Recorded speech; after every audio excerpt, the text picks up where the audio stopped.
today we're going to have a look at clicker training. For those of you who are not familiar with clicker training, a clicker is a little plastic box with a metal strip in it, and when you click it, it makes a clicking sound. What we do when we're talking about clicker training, when we're training dogs, is we actually use this little device to communicate with our dog that they've done something right. So the clicker is there to mark the behaviour that you want to reward your dog for doing.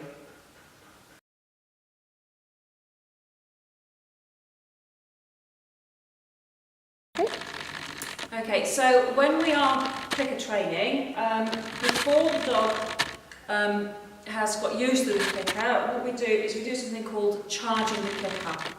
Okay, and what we actually do is we just click and then give our dog a little treat. So I'll do that again. Click, reward, click, reward. And you do that 7 or 8 times, and that teaches the dog that whenever they hear that sound, they're going to get a little reward.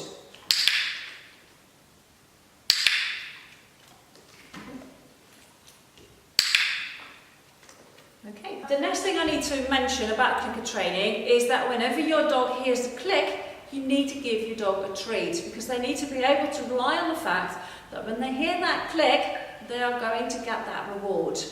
Okay, so I click and I reward. So if I click when I don't mean to click, I still have to reward my dog. Okay, now sometimes dogs get startled by the sound of the clicker. Because the clicker is quite a loud noise, and especially dog breeds like collies can be a little bit noise sensitive. So if you have got a dog that seems to react negatively towards a clicker, there are a few things that you can do. One is you can hold the clicker against your body and then click, which muffles the sound. Remember to reward the dog.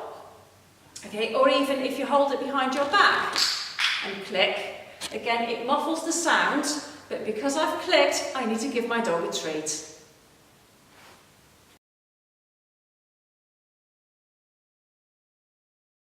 If your dog is extremely sensitive to the noise and is actually afraid of the clicker, then instead of using the little clicker, you can use a clicker word. The clicker word could be anything. I would suggest you use something like yes. The other reason you might not want to use a clicker is if you find it really hard to coordinate the clicker, the lead and the rewards. In that case, I would suggest that you also use a clicker word rather than a clicker, because timing with clicker training is very, very important.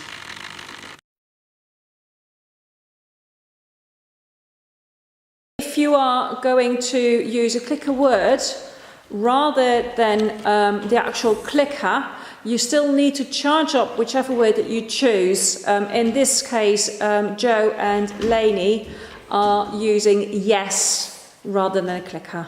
Yes. Yes. Yes. Yes.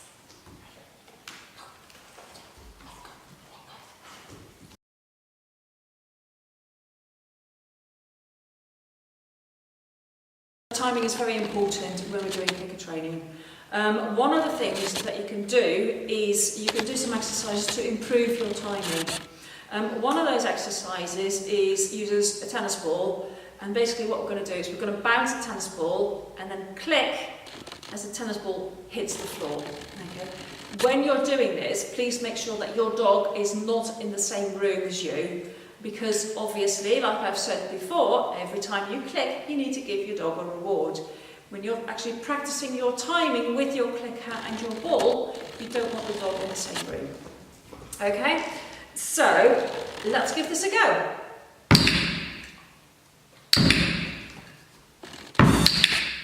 Okay, so what we're actually looking for is the click to happen at the same time as the ball hits the floor.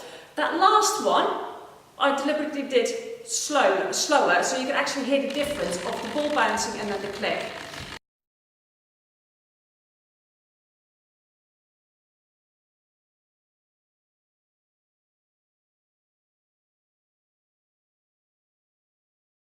of luring, you use a little piece of food in your hand, and basically what you do is you move your hand in a particular way to, in this instance, make your dog sit. Okay, so if I pop the treat on her nose and move it up and over, she's going to plonk her bum on the floor and sit. This is how we normally teach a dog to sit if they don't know how to do it. Yes! Yes! Yes!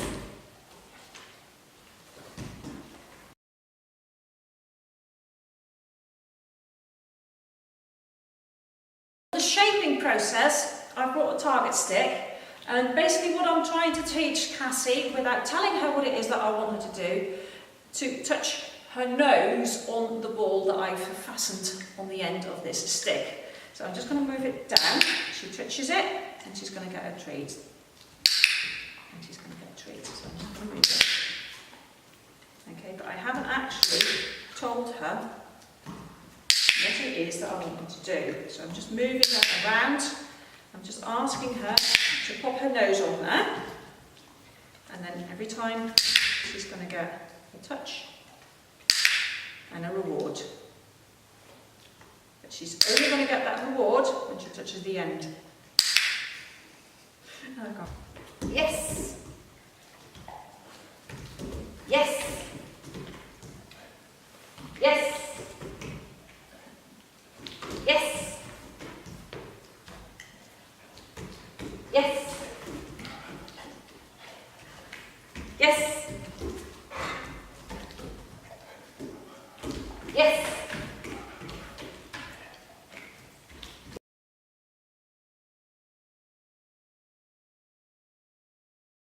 The next technique that we have got at our disposal when we're doing clicker training is capturing behaviours. Capturing is something that we use to reward behaviours that are not easy to cue either with luring or with shaping. So, for instance, one of the things that we could capture and reward our dogs for is things like looking at you, so actually looking you in the eye. That is something that you can actually capture rather than something that you can cue or show your dog what it is that you want them to do. So she actually caught my eye then, so she's going to get a click and a reward. And now, of course, she keeps staring at me. But because that's what we're trying to capture,